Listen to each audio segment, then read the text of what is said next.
నాకు నేను పవన్ కళ్యాణ్ గారిని కలిసినప్పుడు రాశారు చాలా మంది, కొన్ని పత్రికల్లో మీడియాలో రాశారు. ఏం రాశారు? బాలినేని గారు చాణక్యుడు కూటమిని విడగొడతాడని చెప్పి కొన్ని పత్రికలు రాసినాయి. నేను అనుకున్నాను, నా వల్ల పవన్ కళ్యాణ్ గారికి ఏ ఇది రాకూడదు. నా ధ్యేయం, నా కోరికల్లా ఆయన పైకి ఎదగాలని తప్ప వేరే ఉద్దేశం లేదు. నేను ఆయన కలిసినప్పుడు ఒకటే అడిగా. అందరూ అనుకున్నారు ఎమ్మెల్సీ ఇచ్చి మినిస్టర్ ఇస్తారని చెప్పి కొన్ని ఇతర పత్రికలు రాశారు. నేను ఆయన ఏమీ అడగలేదు, ఒకటే అడిగా, సార్ మీతో నాకు సినిమాలు తీయాలని సార్ అని అన్నా. నా కోరిక అదే సార్. నేను 5 సార్లు ఎమ్మెల్యే అయ్యా, 2 సార్లు మంత్రి అయ్యా, చాలు నాకు ఇట్లాంటి బూతులు తిట్టే రాజకీయాలు మాకు వద్దు సార్, మీతోటి ప్రయాణం చేస్తా.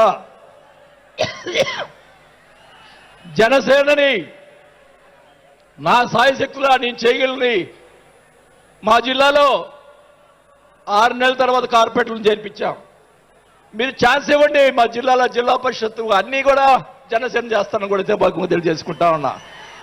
మాకు ఇవ్వండి ఛాన్స్. నన్ను ఆపద్దు.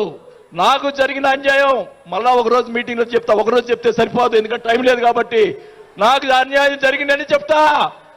జగన్మోహన్ రెడ్డి గారు చేసినటువంటి అన్యాయాలని చెప్తా, నాకు జరిగినటువంటి అన్యాయాలు. నేను ఒకటే చెప్తా ఉన్నాను సార్, మీకు కూడా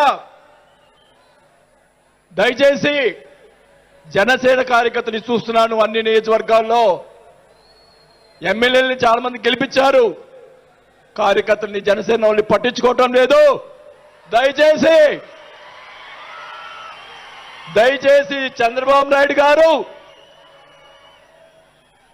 పవన్ కళ్యాణ్ గారు ఇద్దరు కూర్చొని ఒక ప్రెస్ మీట్ పెట్టి ఎమ్మెల్యేలందరికీ ఫిరాయించండి.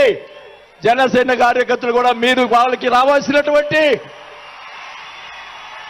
రేషియో ప్రకారంగా వాళ్ళు కష్టపడి పనిచేశారు. ఇప్పుడు తెలియదు ఆ బాధ. రేపు ఎలక్షన్లో తెలుస్తుంది.